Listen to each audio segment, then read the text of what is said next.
The chair now recognizes Dr. Gosar for 5 minutes. Commissioner López, are you familiar with Congressman Scott Tipton's Bureau of Reclamation's Small Conduit Hydropower Development and Rural Jobs Act of 2012 that was signed into public law? Representative, I don't believe that I'm specifically related to, familiar with that, but I've got a general sense of what you're talking about. Well, the reason I'm bringing it up is because I was a big supporter of that legislation, because if it was fully implemented, it will create jobs, streamline the permitting process, reduce red tape, and make small hydropower projects economically viable. If you don't know, but I'm going to still ask this because we want this on the record, how much hydropower generation was added to the Bureau of Reclamation's portfolio since the Tipton hydropower bill was enacted in public law? Representative, I don't know the answer to that, but I'd be happy to answer for the record. I would like some follow-up from those stats from your office, but I want to also help you. As I'm told of yesterday from several folks in the industry, the Bureau of Reclamations has only pursued 4 to 5 small hydropower projects in the entire country following the enactment of this law. Meanwhile, these same industry experts tell me that the FERC, the Federal Regulatory Energy Commission, has aggressively pursued small, low-impact hydropower projects since the enactment of this bill. In fact, on FERC's website, they indicate they have issued 25 licenses and 93 preliminary permits for small, low-impact hydropower projects since the Tipton bill became law. Small hydropower projects are good for taxpayers and good for the environment. Unfortunately, it sounds like your agency doesn't have much of a plan. Does the Bureau of Reclamations have a 5-year plan for encouraging development and installing new hydropower facilities?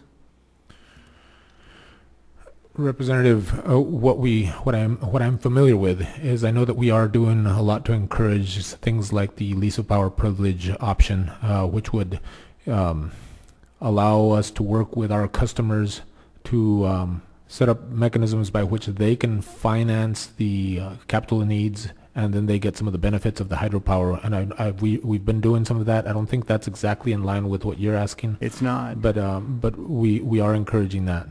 Well, in 2012, Bureau of Reclamation's Commissioner Connor stated in an interview the Reclamation was looking for ways to have a very aggressive and sustainable hydropower program.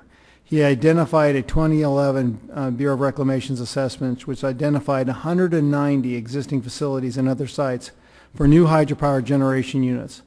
Of those 190 possible sites that were estimated to provide 225 megawatts of new capacity, how many does Bureau of Reclamations have online and plugged into the grid? Representative, again, I can't answer that number, but I'd be happy to supplement this. Well, currently the agency is responsible for the operations of 53 different total hydroelectric power plants. That's none to 190. And the reason I'm bringing this up, this is a very important segment of availability for hydropower, and particularly with what we're talking about here as far as clean electricity and clean energy. This is an important aspect, and I would have expected you to know a little bit more about this. Are you aware the Bureau of Reclamations completed a second assessment on small hydropower development after the 2011 assessment I previously mentioned? The second assessment focused on small hydropower developments found that 300 different sites could be used to develop 365,000 megawatt hours of energy production annually. Yet your agency does not have a 5-year plan and has only encouraged the development of a handful of these small hydro projects since the Tipton hydropower bill was signed into law. I know that you were confirmed in October, but what's holding up things over there? Representative, I apologize. I don't have a lot of information on this. This is not something that's come to my attention since I've been there. I would really like to know who's holding it up. I'd like to have stats on that from your office immediately. I mean, when we're concerned about energy production and clean energy production on hydropower, I think this is a valuable asset that we ought to be looking into. And I think everybody can agree on both sides of this the aisle, because it was something that went through very bipartisan in nature. Would you agree?